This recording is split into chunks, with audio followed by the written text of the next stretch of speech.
in Ukraine right now. He also inflicts terrible crimes on his own people.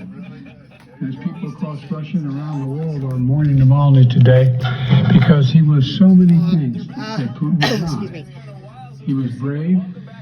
Joe Biden, Ryan Field. He's dedicated to building a Russia where the rule of law existed and where it applied to everybody.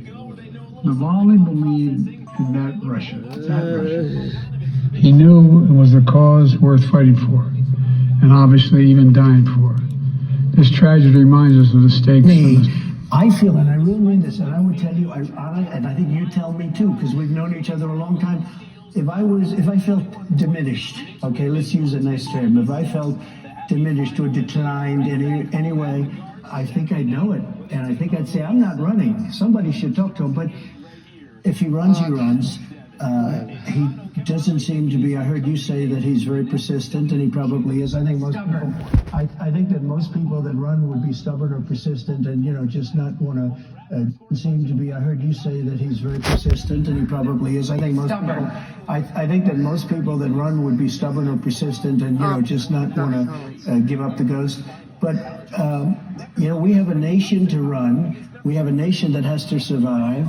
We have nuclear weapons, and the likes of which, and you don't even want to know about it, the most powerful weapons in the history of the world, so powerful that you don't even want to talk about them. And we have him negotiating for us. And in his best years, he couldn't have negotiated well. Now he has no clue what's happening. And I know Putin very well, and I know President Xi of China. I know them all. Kim Jong-un, I know very well. I did a great job with him. Do you think they'd prefer him to remain as president because they believe that they can dominate tomorrow? But in lieu of keeping a schedule, I decided to stay with today's 8 a.m. Commitment to all of you and to the American people. Here's where we are. We are due to go for round 3 of expulsion of Congressman George Santos from NY3. I think we can all look back and say this is not how at least I thought this year would go. I don't think this is how most of people in the media would think this year would go. And it's just an unfortunate circumstance that I have to sit here and watch the American people waste, Congress waste the American people's time over and over again on something that is the power of the people, not the power of Congress, which is to remove George Santos, Ryan Field. elect and remove members of Congress.